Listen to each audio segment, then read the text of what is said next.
बोलो सुलेमान मुर्दाबाद, सुलेमान मुर्दाबाद, सद्दीन ओवैसी मुर्दाबाद, एमआईएम मुर्दाबाद। हम लोग बाइकाट करते हैं तौसीफ आलम को बाइकाट करते हैं। हुआ है जिसका कहते हैं कि 17 केस मेरे ऊपर है, कहता है कि 100 केस करवा दूंगा, हरिजन एक्ट का केस करवा दूंगा, और संविधान का खिलाफ वो भाषा है कि आरटीआई का जवाब मैं नहीं दूंगा, मैं यहाँ का पूर्व विधायक रह चुका हूँ, मेरा भाई चेयरमैन है, इस तरह का भाषा है। तब जब भी कुर्सियाँ टूटी है तब यहाँ से एमआईएम जीती है। तसीरुद्दीन साहब ने कुर्सी तोड़े थे, कमरुद्दीन जीता था। आज यहाँ पे सामूहिक इस्तीफा हो रहा है, क्या लगता है आने वाला वक्त में एमआईएम भी यहाँ से जीत? जो लोग कुर्सियाँ तोड़े थे वो बाहर के लोग थे, हम अंदर के लोग हैं, इनकी नींव हिला देंगे। तसीरुद्दीन साहब भी संगठन के मजबूत सिपाही नहीं थे किशनगंज के। जो आरोप लग रहे थे 30 केजी चिकन, 50 केजी चिकन, ये चिकन वाला जो मामला था ये सच्चाई था इसमें? मैं फिर कहता हूं कि मैं बहुत चीज़ को दफन कर रहा हूं। जितनी जल्दबाजी में टिकट का ऐलान किया गया उतना ही लेट हम लोगों को खोजने में किया गया। आखिर इतनी देरी क्यों हुई? हमने 26 तारीख को ही जो है अल्टीमेटम दिया था कि 30 तारीख को हम सामूहिक इस्तीफा देंगे। तो इससे ये स्पष्ट पता चलता है कि बहादुरगंज विधानसभा को लेकर वो लोग बिल्कुल इत्मीनान हैं और उन लोगों को लगता है कि अब कार्यकर्ताओं की ज़रूरत नहीं है।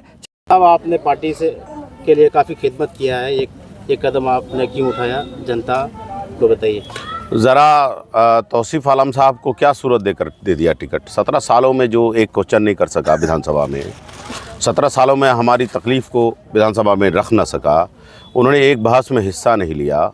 जिन्होंने इस इलाके के नौजवानों को रोज़गार के लिए आवाज़ उठानी चाहिए थी, एजुकेशन के लिए, तालीम के लिए जो आवाज़ उठानी चाहिए थी, यहाँ के लिए जो किसानों के लिए जद्दोजहद करना चाहिए था, बेरोज़गार जो आज दिल्ली और पंजाब में जाके खटने पर विवश हैं, वहाँ धान कटनी करते हैं, वहाँ पर ईंटें ढोने का काम करते हैं, वहाँ मिस्त्री का काम करते हैं, उन्हें जलील होना पड़ता है कि ये बिहारी कह के वहाँ पुकारते हैं, उनके लिए वो एक क्वेश्चन नहीं कर सका, एक विधानसभा में उन्होंने आवाज़ नहीं उठा सकी।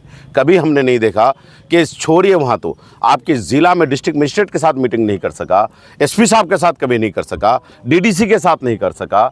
वो बंदा को क्या सोच करके आज टिकट दिया गया? इसलिए हम लोग इसका विरोध करते हैं। इसी वजह कर हम लोगों ने ये पार्टी छोड़ी है। आप काफ़ी गंभीर आरोप लगा रहे हैं, ये लोग बोलते थे तो आप यकीन नहीं करते थे, लेकिन क्या हो गया जो इतना बनना फोड़ कर रहा है? देखिए भाईजान, तस्लीमुद्दीन साहब के बारे में अभी किसी साहब ने कहा कि अख्तुल साहब के सर पर हाथ रखा वो नेता बन गया। हम लोग किसका चेहरा देख कर आए थे? मौलाना असरार साहब का साथ इसलिए हम लोगों ने छोड़ा था, एक बड़े लीडर थे, 100 साल तक याद किए जाएंगे, आपको इसलिए हम लोगों ने आगे बढ़ाया था, यही सब करने के लिए। ये आज की बात है क्या? कब से कुछ लोग आपके बलरामपुरिया सब यहाँ आकर के आपका मालिक बन बैठा है? इन्हीं लोगों के कहने पर आप किशनगंज को और पूरे बिहार को चलाना चाहते हैं, इन्हीं लोगों के दम पर चलाना चाहते हैं, दलालों को साथ में रख करके चलाना चाहते हैं। ये कब तक होगा? ये बैरिस्टर असदुद्दीन ओवैसी साहब को नुकसान उठाना पड़ेगा। हम लोग बहुत मुखलिस लोग हैं। मैंने फिर कहा, मैंने विधानसभा की तैयारी 3 बार की, आपने टिकट नहीं दिया, वेलकम। मैं अभी भी कहता हूँ, डॉक्टर तौसीफ साहब हो, हमारे एहतशाम साहब हो, साबिर साहब हो, या हमारे अली भाई हों, या हमारे मासूम साहब हो मेरे हम नाम, या और किसी का नाम XYZ, हमारी टीम के साथ सलाह लेकर के आप फैसला ले लीजिए। हम भी अब भी ये फैसला लेते हैं कि हम सारे लोगों को लेकर के सर जोड़ करके आपके पास आने का काम करेंगे। ये कौन सी बात हो गई? तौसीफ साहब का शुरू से हम लोग इग्नोर कर रहे हैं कि तौसीफ साहब के अलावे जिस शख्स ने अभी ऑडियो वायरल हुआ है जिसका कहते हैं कि 17 केस मेरे ऊपर है, कहता है कि 100 केस करवा दूंगा, हरिजन एक्ट का केस करवा दूंगा, और संविधान का खिलाफ वो भाषा है कि आरटीआई का जवाब मैं नहीं दूंगा, मैं यहाँ का पूर्व विधायक रह चुका हूँ, मेरा भाई चेयरमैन है, इस तरह का भाषा है। इस तरह की भाषा बोलेगा क्या एक विधायक? बोलता है तो कुछ भी करवा लेगा।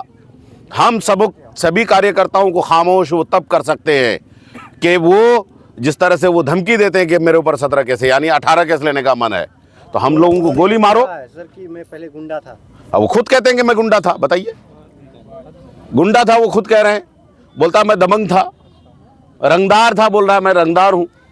ऐसे रंगदार को किस आधार पर आप टिकट देना चाहते हैं? कि आवाज AI से एडिटिंग की गई है, हम नहीं बोले। उसका जांच करवा लिया जाए, जांच करवा लिया जाए, AI से एडिटिंग किया गया तो जांच किया जाए। मैं अपील करता हूं डिस्ट्रिक्ट मजिस्ट्रेट साहब से कि उसकी वॉइस की जांच की जाए। बिहार सरकार से भी मैं अपील करता हूं कि उसकी वॉइस की जांच की जाए। मासूम साहब, जब भी कुर्सियाँ टूटी है तब यहाँ से एमआईएम जीती है। तसीरुद्दीन साहब ने कुर्सी तोड़े थे, कमरुगा जीता था। आज यहाँ पे सामूहिक इस्तीफा हो रहा है, क्या लगता है आने वाला वक्त में एमआईएम भी यहाँ से जीत सुनिश्चित कर पाएगी? ये गलत फहमियाँ बिहार सदर साहब और आदिल साहब और बिहार की टीम अपने दिल में ना पाले। जो लोग कुर्सियां तोड़े थे वो बाहर के लोग थे, हम अंदर के लोग हैं। इनकी नींव हिला देंगे। वो भी संगठन के लोग थे, संगठन साहब भी संगठन के लोग थे और उन्हीं लोगों ने कुर्सी तोड़ा था। आप फिर आज पार्टी छोड़ रहे हैं। तसीरुद्दीन साहब भी संगठन के मजबूत सिपाही नहीं थे। अच्छा, किशनगंज के तसीरुद्दीन साहब भी इन्हीं लोगों की तरह बाहरी वो थे, कैंडिडेट थे और आए थे, कुछ दिन पहले ही आए थे। नींव जो है बाईसी ने छोड़ा, बाईसी की नींव हिली। किशनगंज के जिम्मेदार साथियों ने साथ छोड़ा, किशनगंज की नींव हिली। अमौर से अभी पिछले दिनों में इनके बहुत सारे कार्यकर्ता जो लेने के लिए आए थे अख्तरुल इमान साहब को, दावत देने के लिए आए थे कि आइए अमौर से लड़ें, उन्होंने साथ छोड़ा। अमौर का रिजल्ट आप देख लीजिए पार्लियामेंट इलेक्शन में। आज बहादुरी का मामला है, आसान नहीं होगा। ये अंदरूनी मामला है हमारा। हम लोग बाहर का आदमी नहीं, हम लोग कुर्सी तोड़ने वालों में से नहीं हैं। हम लोग उतना जलील भी नहीं करेंगे। हम लोग अब तक अपनी ज़बान को कंट्रोल रखे हैं, बहुत सारी बातें जानते हैं, बहुत सारी चीज़ें हैं हमारे पास मौजूद हैं। बंद दरवाजे में भी क्या क्या हुआ, पिछले दिनों में भी कुछ लोगों ने हम लोगों के साथ बोला है, अभी भी एहतराम करते हैं। हम लोग दायरा को लांघना नहीं चाहते हैं। सर बहुत चीज़ों से क्या मतलब कि पिछले बार जो टिकट का मामला हुआ था, जो आरोप लग रहे थे 30 केजी चिकन, 50 केजी चिकन, ये चिकन वाला जो मामला था ये सच्चाई था? मैं फिर कहता हूं कि मैं बहुत चीज़ को दफन कर रहा हूं। मैं सीमा रेखा लांघना नहीं चाहता। 3 तारीख को अवैसी साहब आ रहे हैं, उस प्रोग्राम को लेकर क्या वो इसको तौसीफ आलम को यहाँ पर फिर से उनका पैर जमाने का कार्यक्रम है, जिसका हम लोग घोर विरोध करते हैं। वो गलत है जो यहाँ पर दिया जाता है। देखिए 3-4 तरह का बयान आ जाता है उसमें। इश्तियाक साहब कहते हैं कि तौसीफ साहब को यहाँ पर माला पहनाने के लिए, ताजपोशी के लिए आ रहे हैं, और फिर खुद तौसीफ साहब का बयान आता है कि वक्फ बिल पर जो मामला है उसके लिए आ रहे हैं। और फिर एक बयान और आ जाता है, हमने देखा एक सीनियर लीडर का ही हमारी पार्टी का, कि कहते हैं कि वो जो जम्मू एंड कश्मीर में जो कत्लेआम हुआ उसकी निंदा करते हैं, हम भी करते हैं। हाँ, उसके लिए उसकी निंदा नहीं, हमारी पार्टी, हम इस्तीफा के बाद नहीं कह रहे हैं। हमने अब तक सींचा है, वो तो लपका है, वो तो लपका है, इसलिए कहते हैं। हम आगे का क्या आगे अभी हम लोगों ने तय किया है कि किसी पार्टी में नहीं जाएंगे। सभी कार्यकर्ता एक प्लेटफॉर्म पर रहेंगे। 5 तारीख के बाद एक डेडलाइन हम तय करेंगे, 6, 7, 8, 9, 10 अंदर 15 तारीख, और लाहे अमल तैयार करके हम लोग फिर वहाँ से चलेंगे। मैंने अभी कहा कि सारे उलमा, सभी हमारे जी शऊर हजरात, जनप्रतिनिधिगण और हमारे कार्यकर्तागण, हम लोग सब मिल करके बैठेंगे और एक प्लेटफॉर्म तैयार करेंगे, फिर फैसला लेंगे क्या करना है। इस बीच में हो सकता है फिर से एमआईएम की तरफ से कोई बुलावा आए, तौसीफ साहब लोग आए तो आप जा सकते हैं। तौसीफ साहब अगर हमारे कैंडिडेट होंगे तो हमने पहले कहा है कि गला कटाना पसंद करेंगे, वो हमें गोली मार दे वो पसंद कर देंगे, लेकिन हम लोग तौसीफ साहब के लिए वोट मांगना पसंद नहीं करेंगे, इस पार्टी के लिए काम करना पसंद नहीं करेंगे। तौसीफ साहब, आज आप लोगों ने सामूहिक इस्तीफा दिया है, लगभग 30-35 लोग थे आप लोग, और आज जो प्रोग्राम किए हैं इसमें आप लोगों ने एमआईएम को लेकर के और ओवैसी साहब को लेकर के, यहाँ तक कि अख्तरुल इमान को लेकर के मुर्दाबाद के नारे लगाए। सर आज ही अख्तरुल इमान साहब का एक बयान जारी हुआ था कि आप लोग से मिलना चाह रहे थे, कुछ बातें करना चाह रहे थे। 100 कुर्सी भरी हुई थी, तो क्या कुछ कहेंगे इसके लिए? देखिए, अख्तरुल इमान साहब का बयान भी आया, सिर्फ बयान ही नहीं बल्कि उनका फ़ोन आया है, उनका हम सम्मान करते हैं, कदर करते हैं। लेकिन जितनी जल्दबाजी में टिकट का ऐलान किया गया, उतना ही लेट हम लोगों को खोजने में किया गया। आखिर इतनी देरी क्यों हुई? हमने 26 तारीख को ही जो है अल्टीमेटम दिया था कि 30 तारीख को हम सामूहिक इस्तीफा देंगे। तो इससे ये स्पष्ट पता चलता है कि बहादुरगंज विधानसभा को लेकर वो लोग बिल्कुल इत्मीनान हैं, और उन लोगों को लगता है कि अब कार्यकर्ताओं की ज़रूरत नहीं है, चाहे वो टेहरागाछ हो, बहादुरगंज हो, बगैर कार्यकर्ता के, बगैर लोगों के भी हम इलेक्शन जीत सकते हैं। इसी के वजह से शायद ये लोग आज तक कार्यकर्ताओं को खोजने का काम नहीं किए हैं।